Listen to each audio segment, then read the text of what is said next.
लोकसभेमध्ये समस्त हिंदूंना हिंसक म्हणणाऱ्या राहुल गांधीचा शिवसेना जाहीर निषेध करते आणि या राहुल गांधीला आम्ही महाराष्ट्रात पाय ठेवू देणार नाही. अरे एका बाजूला जाहीरपणानं हिंदू धर्माचा अपमान करायचा आणि आपल्या मोहब्बत की दुकान घेऊन जर राहुल गांधी पंढरपुरात येणार असतील तर पंढरीच्या पांडुरंगाची पूजा आम्ही राहुल गांधीला अजिबात करू देणार नाही. आमचे प्राण पणाला लावू पण राहुल गांधीला विरोध करू. ज्या ज्या वेळेला काँग्रेसला ताकद मिळते ना त्या वेळेला हिंदू धर्माचा अपमान केला जातो.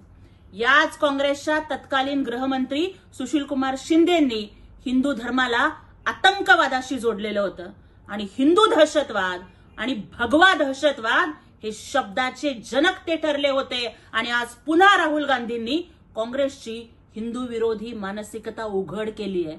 पण आम्हाला माहिती आहे अल्पसंख्याकांची मतं मिळवण्यासाठी चटावलेल्या उद्धव ठाकरेंची जीभ या विषयावर काहीच बोलायला धजावणार नाहीये. आम्हाला माहिती आहे संजय राऊतनी आपली लेखणी या लोकांकडे घाण टाकली आहे खुर्चीसाठी आणि त्यामुळं सामनात या विषयावर अवाक्षर सुद्धा लिहून येणार नाहीये.